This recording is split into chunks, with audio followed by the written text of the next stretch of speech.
most of my films. I wanted to do something that was like a character piece. In watching this movie, the two guys seem to have a problem that a lot of entertainers have. Finding someone who appreciates you for you, having nothing to do with who you are and what you have. For decades, Coming to America has been celebrated as a comedy classic. But beneath the laughter lies a treasure trove of strange, overlooked secrets. From bizarre casting decisions to hidden jokes that slipped past audiences, this film holds surprises that few fans ever noticed. Even devoted viewers may be shocked by what happened behind the scenes, and why certain choices were made at all. These aren't random trivia points. They're weird, fascinating details that completely change how you see the movie, forever altering its legacy and culture. Number 25. McDowell's restaurant was actually a Wendy's, not a McDonald's. Although McDowell's was designed to look almost exactly like the famous McDonald's, so close that audiences instantly caught the joke, the reality behind the scenes is even more surprising. In Coming to America, the restaurant wasn't a custom-built set at all. Instead, filmmakers used a real, fully operating Wendy's located on Queens Boulevard. Cleo McDowell's playful, borrowed branding was part of the story. Now see, they got the Big Mac, I got the Big Mick. We both got 2 all-beef patties, special sauce. And was officially approved for the film. Long after cameras stopped rolling, the building continued serving customers as a normal restaurant. Sadly, that piece of movie history didn't last forever. In 2013, it was torn down and replaced with a sleek, luxury apartment complex. Who could have imagined what McDowell's was in real life? Can you guess what the next weird fact is? Let's find out. Number 24. The studio almost killed the movie for one shocking reason. In 1987, Eddie Murphy ruled Hollywood. Whatever he touched became a hit, from 48 Hours to Trading Places and Beverly Hills, Cop 1 and 2. Hey, wait a second, you took 100.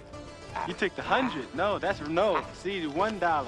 See, $1 for you. The box office followed his name. Paramount Pictures was earning millions because of him. So when Murphy pitched a new idea, a love story about an African prince who travels to Queens, New York, searching for real love, it sounded like an easy yes. Shockingly, the studio refused. Not because the story was weak or dangerous. Their reason was blunt and ugly. They insisted a white actor must be added, believing audiences would not watch an all-black cast, even with the world's biggest star. The gamble failed. Did you see Eddie Murphy's perfect makeup? How was he able to get the audience fooled? Let's delve into the details. Number 23. Eddie Murphy's makeup was so good, he fooled everyone. Eddie Murphy didn't just act in Coming to America, he disappeared inside it. He became not one, but 4 completely different people. Prince Akeem, the gentle royal, Clarence, the loud and hilarious barbershop boss, Randy Watson, the singer who couldn't sing, and Saul, an elderly man obsessed with boxing debates.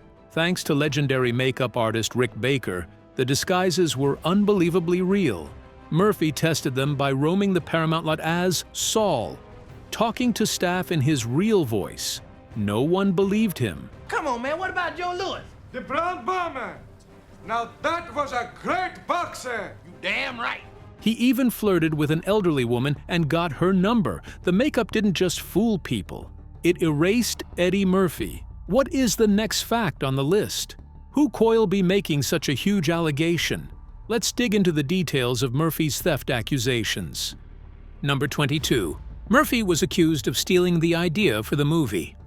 When the film premiered, a storm quietly brewed behind the scenes. Veteran writer and filmmaker Art Buchwald claimed Eddie Murphy had borrowed the movie's core idea from a story treatment Buchwald wrote back in 1982. He argued that the film closely mirrored a script he had struggled to get made, first titled It's a Crude World, later renamed King for a Day. After a long legal battle against Paramount Pictures, Buchwald won the case and received a settlement. Despite this victory, the film officially credits Murphy alone as its writer, leaving the controversy lingering in Hollywood history today still. Was Michael Jackson really involved in the movie? What was the claim? Let's take a look at MJ's role in the movie. Number 21. The Michael Jackson and Prince cameo that never happened. One of Hollywood's biggest what-if stories belongs to Coming to America. For years, whispers claimed that Michael Jackson and Prince were meant to appear in a surprise cameo, possibly facing off in an unforgettable dance scene. At that moment, both men ruled the world of music. They were legends, trendsetters, and quiet rivals. The link was real. Director John Landis, who had just created Michael Jackson's game-changing Thriller video, was behind the film. He had the access and power to make it happen. A shared scene would have shaken pop culture. But schedules and timing ended the dream forever. Can you guess what the next weird fact is? What happened to the king and queen of Zamunda? Let's find out. Number 20. Zamunda's king and queen became Disney royalty. James Earl Jones embodied King Jaffe Joffer, the proud and commanding ruler of Zamunda, while Madge Sinclair shone as the graceful, formidable Queen Aeolian. The Rakim could not be interested in her. How can you be so sure? Oh, come now. Their on-screen chemistry was electric, regal, captivating, and impossible to forget. Disney noticed. 6 years later, both returned as African royalty, Jones as the mighty Mufasa, Sinclair as the wise Sarabi in The Lion King. Fate, however, was cruel. Sinclair succumbed to leukemia in 1995, just a year after the film's release, and her role was never recast. Jones continued lending his iconic voice for decades, leaving a legacy of Zamunda and Pride Rock royalty that will live forever. Is Zamunda an existing nomenclature or just an imagined one? How was the name arrived at? Let's find out. Number 19. Zamunda is an altered version of a famous writer's name. As revealed in the film's DVD commentary, the creators slipped in a clever inside joke. Screenwriters Barry Blaustein and David Sheffield chose the name of the fictional kingdom Zamunda as a quiet tribute. It was inspired by Bob Zmuda, the longtime writing partner and trusted friend of the legendary comedian Andy Kaufman. Rather than inventing a random fantasy name, they reshaped Zmuda's surname into something that sounded royal, exotic, and unforgettable. This hidden nod adds an extra layer of fun for fans, showing how personal friendships and behind-the-scenes stories can secretly shape the worlds we see on screen today worldwide. Was James Earl Jones offered his desired role? Which role did he want, and which was he offered? Let's dive into the details of another weird fact. Number 18. James Earl Jones wanted a different role. You might find it hard to believe, but James Earl Jones didn't want to play the king. He was drawn to the chaos, the laughs, and the energy of Cleo McDowell, Lisa's loud, ambitious father and the proud owner of McDow's restaurant. He loved the rapid-fire jokes, the hustle, the comedy. But the filmmakers had a different vision. They needed his deep voice, his commanding presence, his undeniable authority. So John Amos stepped in as Cleo and turned it into one of comedy's most unforgettable roles. That choice? From this day forth, anyone who throws roses at my son's feet will answer to me. It changed everything and ultimately paved the way for Jones to become Mufasa. Could Zamunda have another fact tied to it? What could it be? Let's dive into the details of another weird fact surrounding the name Zamunda. Number 17. The name Zamunda is a tribute to Richard Pryor. The fictional kingdom of Zamunda feels real, majestic, timeless, and grand. But its name has a surprisingly playful origin. It all began with Richard Pryor. In the first draft of the script, the land was called Zamuda, a nod to one of Pryor's hilarious stand-up routines. Director John Landis later tweaked it to Zamunda, giving it a smoother, more regal sound. For Eddie Murphy, Pryor was everything, his hero. At just 15, Murphy devoured Pryor's albums, captivated by his honesty, boldness, and genius. Each time someone says Zamunda, they're silently tipping their hat to one of comedy's greatest legends. And I was up there and I looked at all the brothers and it made my heart ache. You know, it's all these beautiful black men. Was there a continuation for the movie? Does it deserve one? Let's dig into the details of another weird fact. Number 16. CBS filmed a pilot for a TV version starring Tommy Davidson. Surprisingly, the project never made it to the screens. According to a Fusion report, the reason was bluntly simple. It was terrible. Despite having a cast that included familiar faces like Paul Bates and John Hancock, the show never found its audience or even a chance to shine. Rumors swirled about chaotic production, awkward scripts, and behind-the-scenes tension that may have doomed it from the start. Fans who had heard whispers of the cast's involvement were left disappointed, curious, and even a little mystified, wondering what exactly went wrong and why this seemingly promising project vanished without a trace. What's the next weird fact in the movie? Is it related to a character? Let's find out who did what. Number 15. Saul was created to reverse blackface history. Saul, the elderly Jewish man, was far more than a simple joke. John Landis designed the character as a thoughtful response to the dark history of blackface. Red says, "There's something wrong with the soup." He says, "Taste the soup." He says, "There's something wrong with the soup. Is the soup too hot?" He says, "Will you taste the soup?" Where white actors had once ridiculed black people for cheap laughs. Landis turned the idea upside down. Here, a black actor would step into a Jewish role, without mockery, without cruelty. Rick Baker carefully shaped Saul's look, using his own father-in-law as inspiration. But the real magic happened when Eddie Murphy wore the makeup. He felt a transformation, freer, younger, brimming with creativity.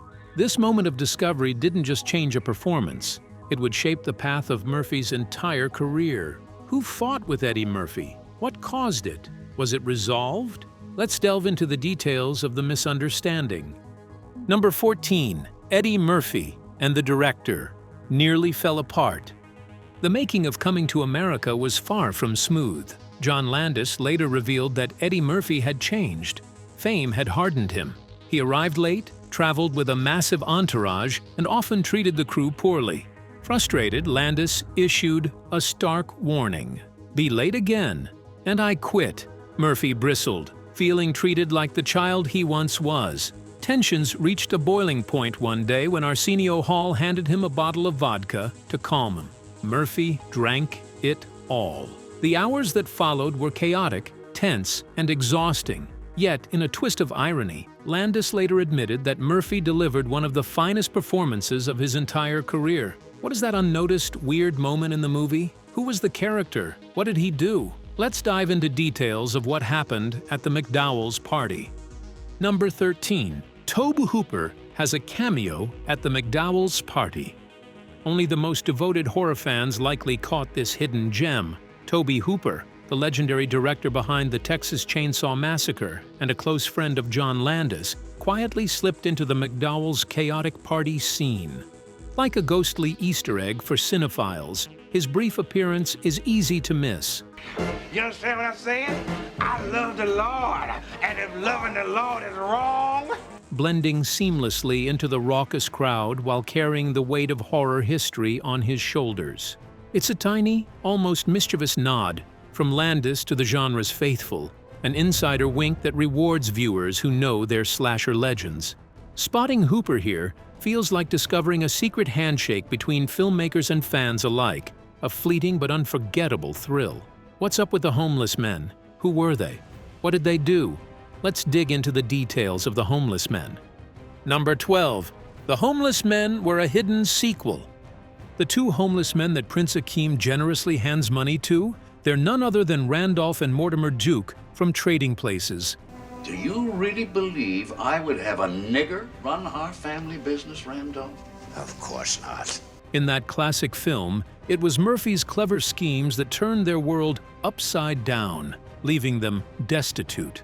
And now, in a twist of fate, Akeem, completely unaware of their past, becomes their unexpected savior. Soft strains of the iconic Trading Places theme drift in the background, almost as if the universe itself is winking at us.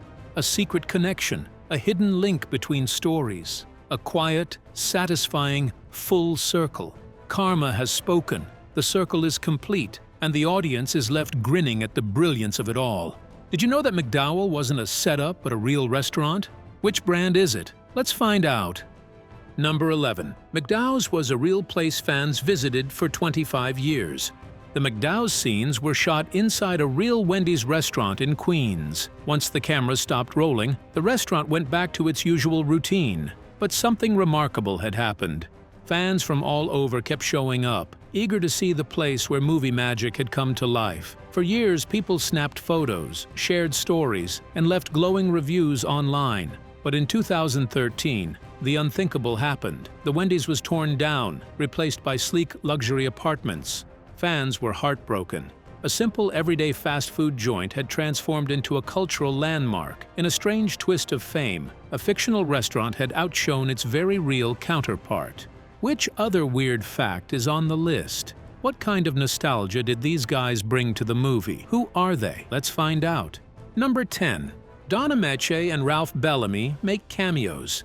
As a clever nod to the iconic Trading Places of 1983, the film that skyrocketed Eddie Murphy into Hollywood stardom, Trading Places is a 1983 classic comedy starring Dan Aykroyd and Eddie Murphy. veteran actors Don Ameche and Ralph Bellamy return, reprising the very roles that first captured audiences' hearts. But this time, there's a playful twist. Instead of wealthy magnates entangled in high-stakes schemes, they appear as down-on-their-luck, homeless men navigating life's harsher realities. In Coming to America, their reunion isn't just a cameo, it's a charming, unexpected moment of humor and nostalgia. Audiences can't help but smile as Akeem, now a prince of his own journey, generously offers them money, turning a beloved throwback into a fresh, heartwarming scene. Could you ever imagine an actor bringing his family members on board? Who did that? Which family members showed up? Let's delve into the details of the next weird fact.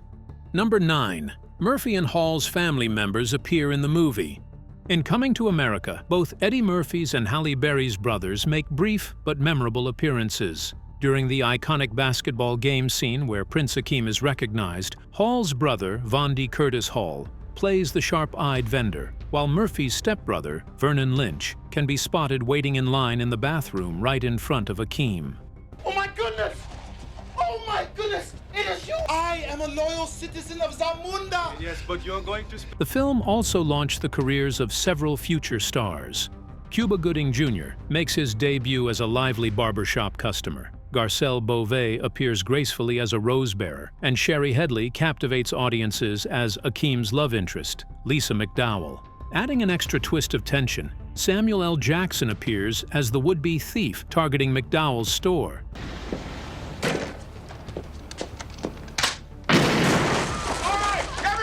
What was Eddie Murphy able to achieve with this movie? What became his signature style afterwards? Let's take a look at the details of the signature Eddie Murphy got from this movie. Number 8. This movie created Murphy's signature style. This was Eddie Murphy's first daring attempt at playing several characters in a single film. He drew inspiration from Peter Sellers, who famously transformed himself into Dr. Strangelove. Murphy quickly realized something astonishing. Once he vanished behind layers of makeup and prosthetics, he felt unstoppable, free to push boundaries and take risks he never dared before. That newfound courage became the secret behind some of his most unforgettable performances, from the hilarious chaos of the Nutty Professor Nutty Professor! Opposite. Not one Eddie Murphy. to the outrageous antics in Norbit, and even the dark comedy of Vampire in Brooklyn. And surprisingly, it all began in the simple, lively setting of a barbershop. How many people knew the meaning of the Kunta Kinte joke? Who cracked it? How was it perceived? Let's find out. Number 7. The Kunta Kinte joke had a deeper meaning. When Saul jokingly calls Akeem Kunta Kinte, it's not just a passing remark. It carries layers of meaning. Excuse me. Hey, it's Kunta Kinte! Kunta Kinte, the unforgettable character brought to life by John Amos in Roots, became a symbol of resilience and struggle. His wife, portrayed by Madge Sinclair, shared in his trials, while James Earl Jones appeared in Roots, The Next Generation, connecting the story across time. 3 actors, 3 faces, 1 powerful legacy. That single name drop is more than humor. It's a quiet nod to history, a subtle bridge between generations, and a reminder that some references carry a weight far beyond the surface. How many fans know what struggling for certain characters in the movie was like? How did actors feel when turned down? Let's delve into the details of the biggest names in the industry who lobbied. Number 6, Sidney Poitier and Vanessa Williams were in the running for major roles. Did you know some of Hollywood's biggest names almost starred in Coming to America? According to IMDb, the iconic role of King Jaff was initially considered for the legendary Sidney Poitier, a name that carries decades of cinematic history. Ultimately, the part went to the unforgettable James Earl Jones, whose commanding presence brought the royal character to life. In a similar twist, the role of Lisa, the charming love interest, was almost given to actress and former Miss America Vanessa Williams. Instead, the part went to actress and model Sherry Headley, whose performance captured hearts and became one of the film's most beloved highlights. You know, you're a very unusual guy. I've never seen anybody take so much pride in mopping a floor. The what could have been is fascinating. Who did the opening choreography? At what age? Who is she? Let's dive into the details of the young lady who performed at the opening. Number 5. Paula Abdul choreographed the opening at 18. Long before the world knew her name, Paula Abdul was an 18-year-old with a spark no one could ignore. She choreographed the dazzling dance scenes for Zamunda. Drum sequence at the wedding, and I had to have that stuff prepared for Paula Abdul because she choreographed. Moving with a creativity and energy that hinted at her future stardom. At that moment, she was just a young dreamer, unseen by the masses, shaping a piece of cinematic history with her steps. Then, just 1 month after the film hit theaters, her very first single soared onto the charts, announcing her arrival to the music world. In a blink, the shy teenager became a shining star, proof that talent, timing, and determination can change everything. Could the movie be the story of someone's life, somewhere? Why would someone shoot a wave of lawsuits? Let's take a look at the allegations. Number 4. Real African prince sued Paramount. A man boldly stepped forward, claiming he was a real African prince, and he went straight to court, accusing Paramount of stealing the story of his life. But he wasn't alone. Soon, a wave of lawsuits crashed down on the studio, each plaintiff insisting on their own connection to Zamunda's tale. The courtroom battles piled up, turning what should have been a smooth sequel into a tangled legal nightmare. Decades passed while lawyers debated, papers flew, and settlements were hashed out. Fans waited impatiently as the dream of returning to Zamunda hung in limbo. It seemed everyone, princes, storytellers, and opportunists alike, wanted a slice of the kingdom. Could the movie truly have intersected with any movie? What are people saying about it? Let's dig into the details of the allegation. Number 3. The film intersects with trading places.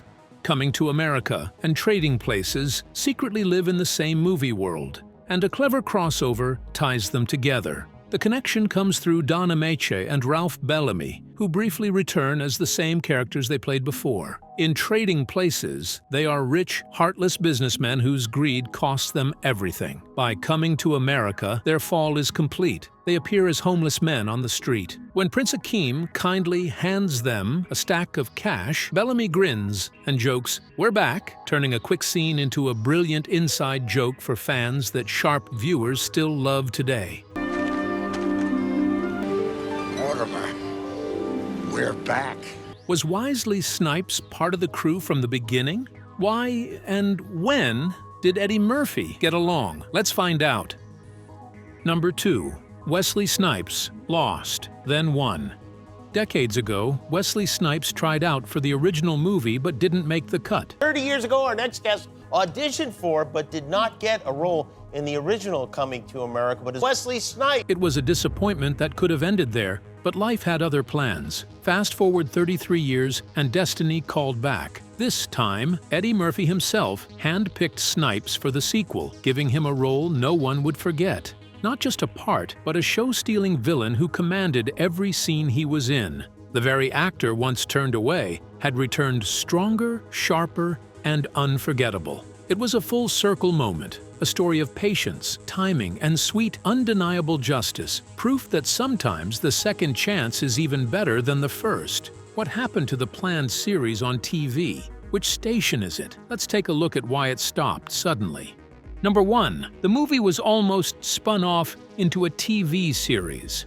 Riding the wave of the blockbuster success of Coming to America, Murphy and Paramount tried in 1989 to bring the story to television by pitching a weekly show to CBS. The series would follow Prince Tariq, Akeem's younger brother, who travels to America to study at college, promising fresh comedy and royal adventures. Only the pilot was ever filmed, featuring Tommy Davidson as the charming Tariq and Paul Bates reprising his role as Oha from the original movie.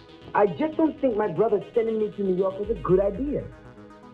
You are the royal prince of Zamunda. Unfortunately, critics were far from impressed, delivering harsh reviews that quickly dimmed hopes. As a result, the ambitious TV adaptation never moved beyond its single, ill-fated episode. How can barriers be cleared and love with their spouses be improved? What does the movie expect to achieve?